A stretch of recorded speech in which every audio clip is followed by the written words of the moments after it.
서울의 추운 겨울바람이 불어오는 날, 장례식장은 고요한 슬픔으로 가득 차 있었다. 김지은은 남편의 관 앞에 서서 검은 상복을 입은 채로 고개를 숙이고 있었다. 주변에는 친척들과 지인들이 모여들어 조문을 하고 있었지만 그녀의 마음은 이미 멀리 떠나 있었다. 왜 나한테 이런 일이? 그녀의 속에서 속삭이는 목소리가 들려왔다. 갑작스러운 교통사고로 세상을 떠난 남편, 박준호. 그들은 5년간의 결혼 생활을 유지했지만 진정한 사랑은 아니었다. 지은은 그 사실을 누구보다 잘 알았다. 장례식이 끝나갈 무렵 지은의 핸드폰이 진동했다. 화면을 보니 익숙한 이름이 떠 있었다.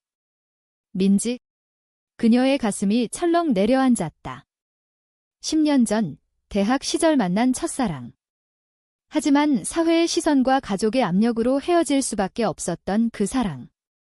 민지의 메시지, 소식 들었어. 괜찮아. 내가 갈까? 지은은 떨리는 손으로 답장을 썼다. 아니, 괜찮아. 나중에 봐. 하지만 마음속으로는 이미 민지를 그리워하고 있었다. 집으로 돌아온 지은은 피곤한 몸을 소파에 기대었다. 서울의 아파트는 고급스러웠지만 이제는 텅 빈 공간처럼 느껴졌다. 남편의 유품을 정리하다가 그의 노트북을 발견했다. 비밀번호를 입력하고 로그인했다. 그 순간 화면에 떠오른 은행 계좌 잔고 7억 원 아니 환율로 치면 700만 달러에 가까운 금액. 지은의 눈이 커졌다. 이게 뭐야? 남편의 유언장에는 이 돈에 대한 언급이 없었다. 단지 지은아, 내가 행복하게 살아라는 한마디뿐. 그녀는 이 사실을 누구에게도 말하지 않았다. 왜냐하면 이 돈은 그녀의 비밀스러운 삶과 연결되어 있었기 때문이다. 지은은 어렸을 때부터 자신의 성 정체성을 숨겨왔다. 한국 사회에서 레즈비언으로 사는 것은 쉽지 않았다. 부모님의 기대에 부응해 준호와 결혼했지만 마음속으로는 항상 민지를 잊지 못했다. 민지는 지금 부산에서 교사로 일하고 있었다. 지은은 민지의 소셜미디어를 몰래 확인하곤 했다. 그곳에서 민지가 행복해 보이는 사진을 볼 때마다 가슴이 아팠다. 다음 날 지은은 회사로 출근했다. 그녀는 서울의 대기업에서 마케팅 매니저로 일하고 있었다. 동료들이 위로의 말을 건네왔지만 그녀의 마음은 복잡했다. 점심시간에 민지로부터 다시 메시지가 왔다. 지은아, 정말 괜찮아. 서울에 갈게. 지은은 망설이다가 수락했다. 그래, 와, 보고 싶어. 민지가 서울에 도착한 것은 그 주말이었다. 두 사람은 한강공원에서 만났다. 겨울바람이 불었지만 그들의 대화는 따뜻했다. 준호 오빠 미안해. 민지가 말했다. 지은은 고개를 저었다. 아니, 우리 결혼은? 그냥 형식이었어. 민지의 눈에 물기가 고였다. 나도. 너 없이 사는 게 힘들었어. 그 순간 지은은 민지의 손을 잡았다. 10년 만에 재회였다. 하지만 지은은 700만 달러의 비밀을 말하지 않았다. 그 돈은 남편이 그녀의 자유를 위해 남긴 선물처럼 느껴졌다. 두 사람은 그날 저녁 지은의 아파트에서 이야기를 나눴다. 한국의 전통적인 가족 문화, 사회의 편견에 대해. 민지는 부산에서 교사로 일하면서도 나 같은 사람이 많아. 하지만 숨겨야 해라고 말했다. 지은은 공감했다. 그녀들의 대화는 점점 깊어졌고 옛 추억이 되살아났다. 대학 시절 캠퍼스에서 몰래 손을 잡고 산책하던 날들. 지은은 민지의 어깨에 기대었다. 민지야, 나 아직도 너 사랑해. 하지만 이 재회는 단순하지 않았다. 지은의 시어머니가 갑자기 방문했다. 지은아, 유산 처리 때문에 왔어. 시어머니의 눈빛이 날카로웠다. 지은은 긴장했다. 남편의 유산 중 일부는 가족에게 가야 했지만 그 거대한 금액은 숨겨진 계좌에 있었다. 시어머니는 준호가 내게 뭐 남겼는지 알아? 라고 물었다. 지은은 아니요, 별로 없어요 라고 거짓말했다. 그날 밤 민지와 함께한 지은은 불안에 떨었다. 이 비밀이 드러나면 모든 게 무너질 수 있었다. 지은과 민지의 재회는 빠르게 깊어졌다. 매주 주말 민지가 서울로 올라오곤 했다. 두 사람은 한강을 따라 산책하거나 인사동의 전통 찻집에서 차를 마시며 시간을 보냈다. 한국의 문화가 그들의 사랑을 더 로맨틱하게 만들었다. 설날에 같이 보낼까? 민지가 제안했다. 지은은 웃으며 고개를 끄덕였다. 하지만 마음속으로는 700만 달러의 무게가 느껴졌다. 그 돈으로 그녀들은 자유롭게 살 수 있을 터였다.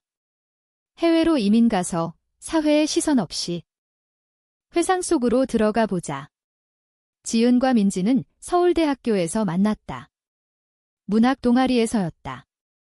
민지는 문학을 전공했고 지은은 경영학. 처음 만난 날 민지가 읽어준 시 한 편이 지은의 마음을 사로잡았다. 바람이 불면 내가 생각나 그 시처럼 두 사람은 바람처럼 자유로웠다. 하지만 졸업 후 지은의 부모님이 결혼을 강요했다. 한국에서 여자가 혼자 사는 건 힘들어 부모님의 말에 지은은 굴복했다. 준호는 좋은 사람이었지만 사랑은 아니었다. 민지도 비슷한 아픔을 겪었다. 부산의 보수적인 가족 때문에 그녀는 남자와 데이트를 시도했지만 실패했다. 나 결혼 안 할 거야, 민지가 지은에게 털어놓았다. 두 사람은 헤어진 후에도 가끔 연락했지만 깊은 대화는 피했다. 이제 재회한 그들은 옛 상처를 치유하려 애썼다. 한편 지은의 회사 생활은 점점 힘들어졌다. 상사가 가족이 없으니 일 더 하겠라고 말할 때마다 그녀는 분노를 느꼈다. 한국 사회의 가족 중심 문화가 레즈비언인 그녀를 더 외롭게 만들었다. 민지와의 만남이 유일한 위안이었다. 어느 봄날 두 사람은 경복궁으로 데이트를 갔다. 한복을 입고 사진을 찍으며 웃었다. 우리가 진짜 부부처럼 보이지, 민지가 장난스럽게 말했다. 지은의 가슴이 설레었다. 하지만 충돌이 시작되었다. 지은의 여동생, 지혜가 갑자기 찾아왔다. 언니, 오빠 유산에 대해 들었어.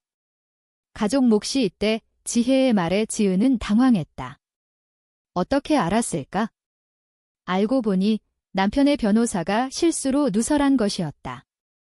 지은은 그런 거 없어 라고 부정했다.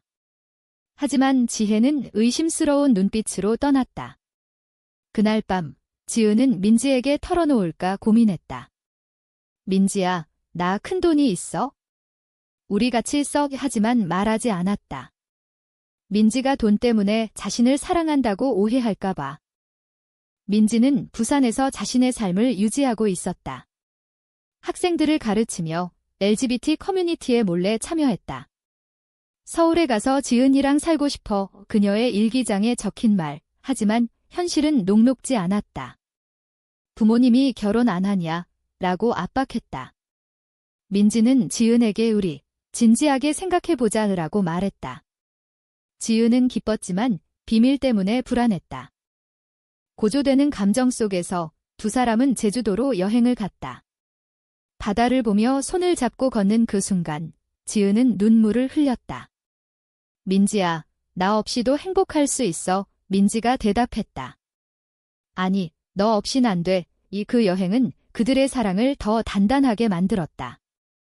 하지만 돌아오는 길, 지은의 핸드폰에 시어머니의 전화가 왔다. 지은아, 변호사 만나자. 유산 문제로 지은의 얼굴이 창백해졌다. 여름이 다가오면서 지은과 민지의 관계는 더 깊어졌다.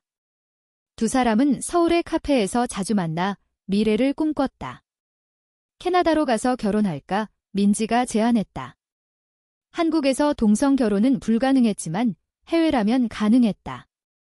지은은 700만 달러로 그 꿈을 실현할 수 있음을 알았지만 여전히 침묵했다. 그래, 언젠가 그녀의 대답이었다.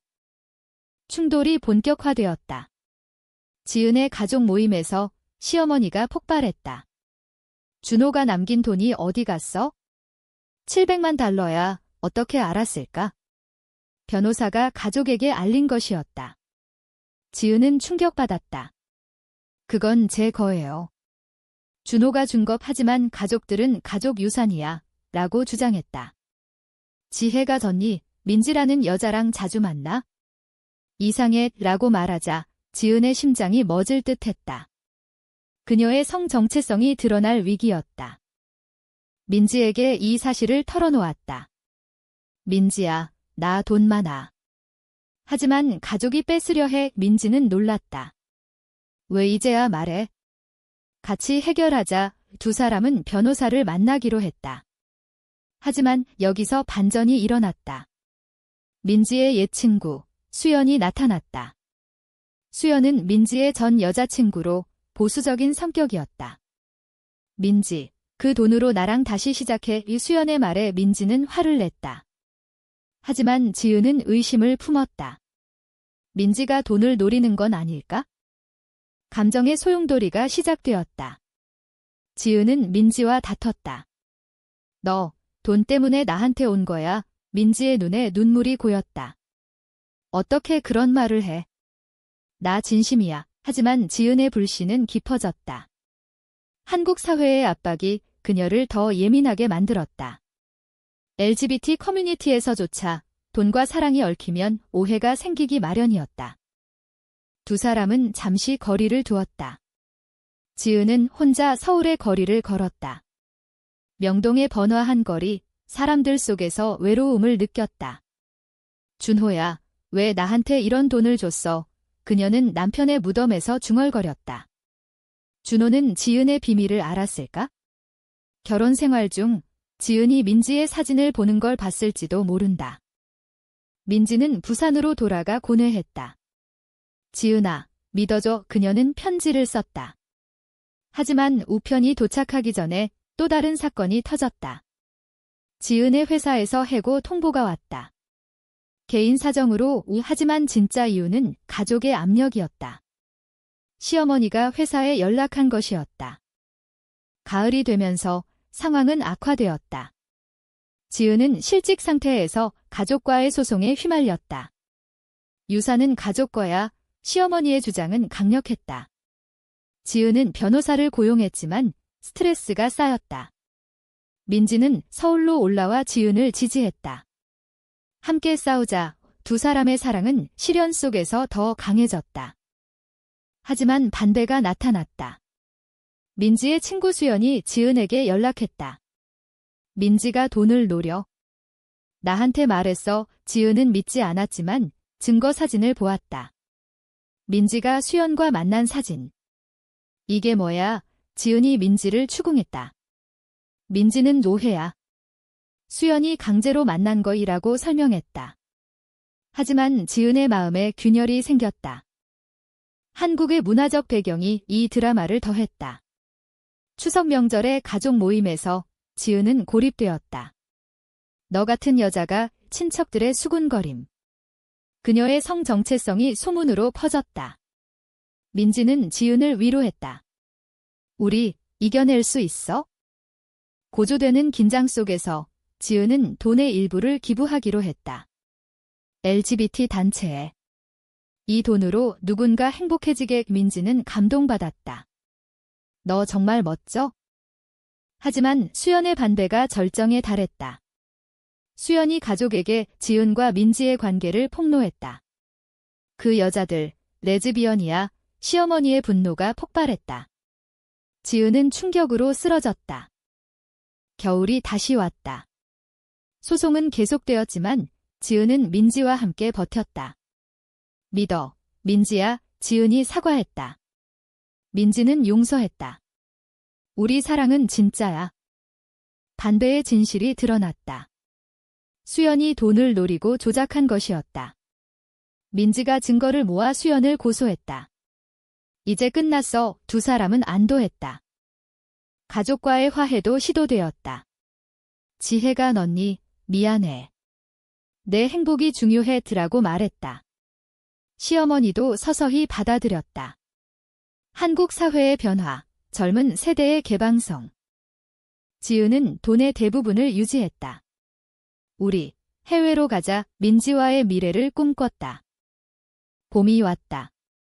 지은과 민지는 캐나다로 이민을 준비했다. 결혼식을 올렸다. 영원히 함께 그들의 맹세. 한국으로 돌아와 LGBT 커뮤니티를 지원했다. 돈으로 센터를 세웠다. 우리처럼 아픈 사람들을 위해.